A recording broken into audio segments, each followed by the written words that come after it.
মায়ঙৰ তন্ত্ৰমন্ত্ৰৰ আশ্চৰ্যকৰ শক্তিৰ প্ৰয়োগ ক'ত নহয়। মায়ঙৰ বন ৰজা হৈছিল ঘৰচীয়া, পোহ মানিছিল বন ৰজাই। মানুহক পৰিণত কৰা হৈছিল ভেড়াত।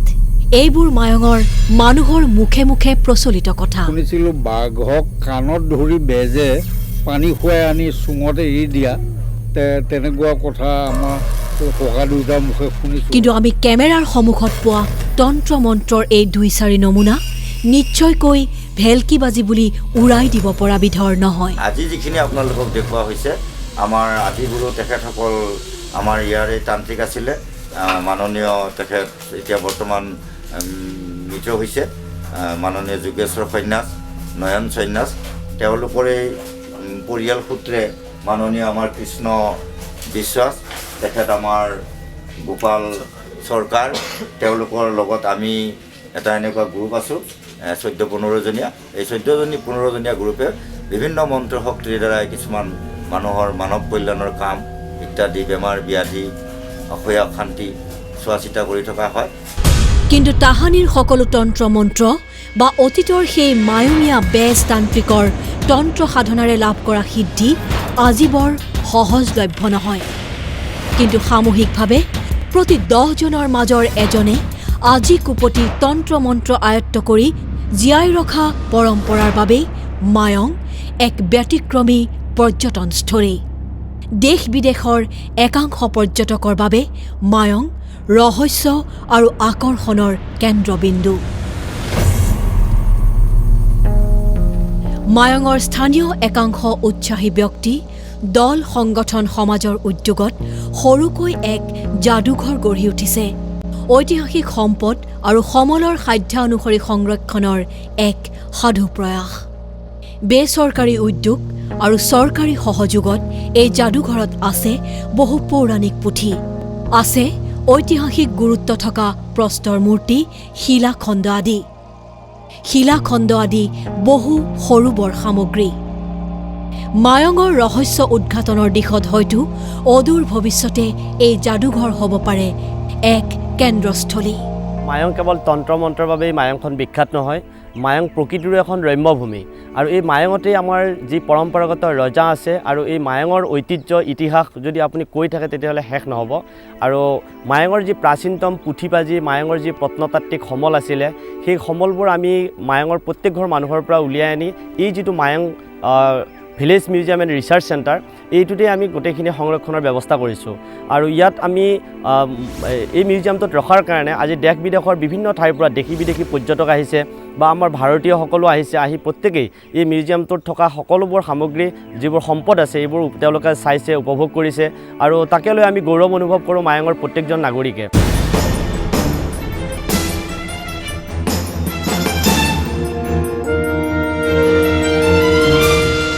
মায়ং নামটোৰ সৈতে মায়া শব্দটোৰ এটা জড়িত আছে। মায়া, এই মায়া শব্দটোৰ পৰা মায়ং নামটোৰ উৎপত্তি হোৱা বুলি এটা অভিমত আছে। অভিমত কেইবাটাও আছে মায়ং নামটোৰ লগত জড়িত হৈ। মায়া হ'ল যাদুবিদ্যাৰ লগত জড়িত, ইন্দ্ৰজালিক বিদ্যাৰ লগত জড়িত। তাৰোপৰি আমাৰ তন্ত্ৰ সাধনাৰ নৰ্থ ইষ্টত যিটো মানে ভাৰতবৰ্ষতে উপযুক্ত স্থলবিলাক বুলি যিটো মা কামাখ্যা মন্দিৰ, এই কামাখ্যাৰ লগতো মা কামাখ্যাৰ লগতো মায়ঙৰ এটা যোগসূত্ৰ আছে বুলি জনশ্ৰুতি কিছুমানে কয়। মায়ঙত মন্ত্ৰ আছে তন্ত্ৰ মন্ত্ৰৰ চৰ্চা আৰু সাধনাৰ ইতিহাস গৰকা প্ৰতিচ্ছবি।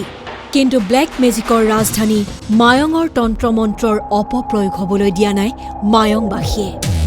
60% ওপৰ মানুহে এতিয়াও বেজ কবিৰাজৰ ওচৰতে আশ্ৰয় লয় যিকোনো বেমাৰ ব্যাধি হ'লে। প্ৰথমতে মডাৰ্ণ ডক্টৰৰ ওচৰলৈ কেতিয়াও নাযায়। প্ৰথমতে জৰি ফহঁতি জৰা ফুকা পানী কিবা বিচাৰে, আৰু সেইটোৰ ওপৰত ইমান দুৰন্ত এটা বিশ্বাস আছে যে সেইখিনিয়েই তেওঁলোকৰ স্বাস্থ্য পাতি বা বিভিন্ন বিপদ আপদৰ পৰা মানুহখিনিক জীয়াই ৰাখিছে। আজিৰ মায়ঙৰ বেজ কবিৰাজে নিজৰ জ্ঞান আৰু শক্তি যদি ব্যৱহাৰ কৰে, তেনেহ'লে মানুহৰ উপকাৰৰ বাবে, ৰোগ ব্যাধি, শাৰীৰিক মানসিক সমস্যাৰ সমাধানৰ বাবেহে মায়ঙৰ মন্ত্ৰ জনা ব্যক্তিবিশেষৰ মন্ত্ৰ চৰ্চা, তন্ত্ৰ সাধনা।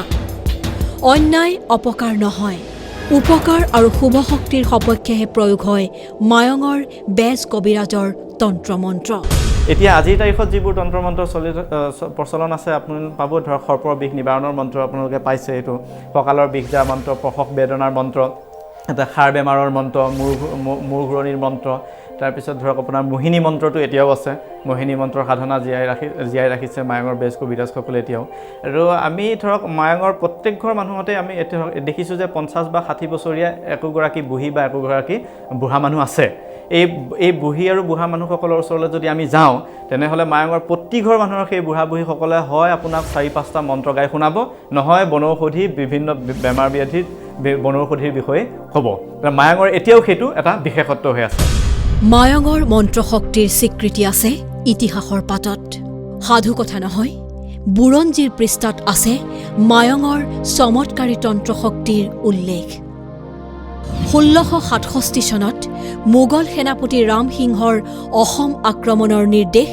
মোগল সম্ৰাট ঔৰংগজেবৰ কিন্তু ৰাম সিংহৰ মনত ভয় আৰু শংকা সেই ভয় আহোমৰ সৈন্য শক্তিৰ বাবে নহয় ভয় সেই সময়ৰ অসমৰ তন্ত্ৰমন্ত্ৰৰ শক্তিৰ বাবে এই তন্ত্ৰমন্ত্ৰৰ সাধনাৰে কেন্দ্ৰস্থলী আছিল মায়ং তেতিয়াই প্ৰসিদ্ধ জগত বিখ্যাত নৱম শিখ গুৰু তেগ বাহাদুৰক লগত লৈ ৰাম সিংহ আহিল অসমলৈ সেই তেগ বাহাদুৰে অসমত শিখ ধৰ্মৰ প্ৰচাৰ কৰিবলৈ সক্ষম হ'ল কিন্তু ৰক্ষা কৰিব নোৱাৰিলে ৰাম সিংহক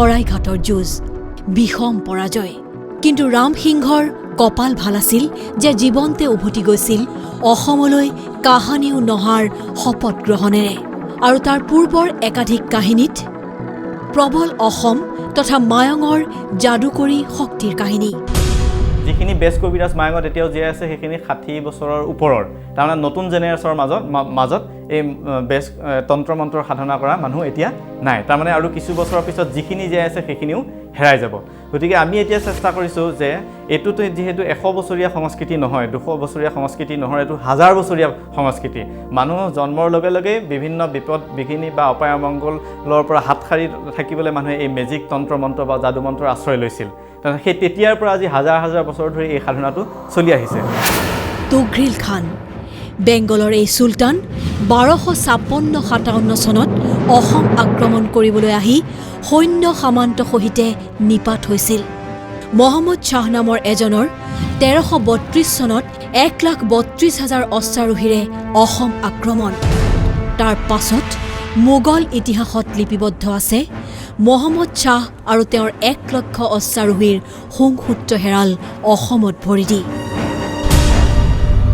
এই আশ্চৰ্যকৰ ঘটনাৰাজিৰে মায়ঙৰ তন্ত্ৰমন্ত্ৰৰ প্ৰত্যক্ষ সম্পৰ্ক আছে বুলি ইতিহাস নিৰ্ভৰ অনুমান সৰ্বজন গ্ৰাহ্য সৰ্বজন স্বীকৃত এনেহে আছিল মায়ঙৰ মন্ত্ৰৰ অমোঘ শক্তি অষ্টম নৱম শতিকাৰে পৰা মায়ঙৰ এই তন্ত্ৰমন্ত্ৰৰ যিটো চৰ্চা বা ইয়াৰ যিটো ধাৰাবাহিকতা সেইটো প্ৰায় 18 শতিকালৈকে বৰ্তি আছিল অৱশ্যে বৰ্তমানো ইয়াৰ ধাৰাবাহিকতাটো একেবাৰে নিশেষ হৈ যোৱা নাই কম বেছি পৰিমাণে আজিও তন্ত্ৰমন্ত্ৰ মায়ং অঞ্চলত প্ৰচলিত হৈ আহিছে আৰু এই ক্ষেত্ৰত এটা কথা মন কৰিবলগীয়া যে মায়ঙৰ এই তন্ত্ৰমন্ত্ৰ বিচাৰি কেৱল মায়ঙৰ মানুহ নহয় বা অসমৰ মানুহ নহয় পৃথিৱীৰ বিভিন্ন প্ৰান্তৰ মানুহে ইয়াৰ তন্ত্ৰমন্ত্ৰৰ সম্পৰ্কলৈ মায়ঙলৈ আহে তাৰ বিভিন্ন সমস্যা সমাধানৰ অৰ্থত নাইবা কোনোবাই গৱেষণা কৰাৰ দৃষ্টিভংগীৰে নাইবা কাৰোবাৰ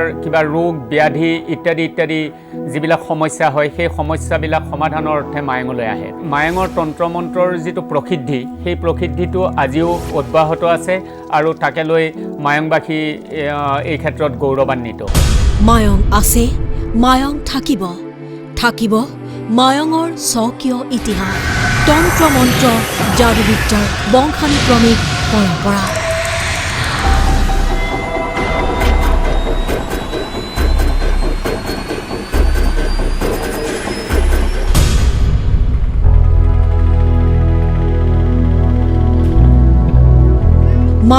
দাঁতিকাষৰতে পবিতৰা এশিঙীয়া গড়ৰ বাবে প্ৰখ্যাত প্ৰকৃতিৰ ৰম্যভূমি ৰূপে গুৱাহাটীৰ পৰা মাত্ৰ 40 কিলোমিটাৰ নিলগতে মায়ং তথা পবিতৰাৰ এই ব্যতিক্ৰমী যুগ্ম আকৰ্ষণে অসমক আৰু বহু কিবা কিবি দিব পাৰে কাৰণ কেৱল পৰ্যটন নহয় মায়ঙত যি আছে পৃথিৱীৰ আন ক'তো নাই পৃথিৱীতে দ্বিতীয়খন মায়ং পাবলৈ নাই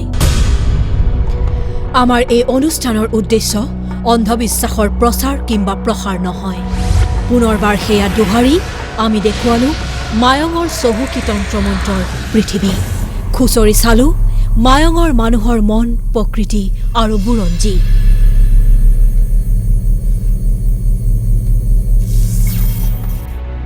মানুহ মন্ত্ৰৰ বলত ভেৰা হোৱা এইখন অসমৰে এক ইতিহাস প্ৰসিদ্ধ ঠাইৰ কাহিনী মায়ঙৰ মায়া তুলি ধৰিলো আজিৰ এই খণ্ডৰ মায়াত মায়ং নামতেই যাৰ অপাৰ সন্মোহনী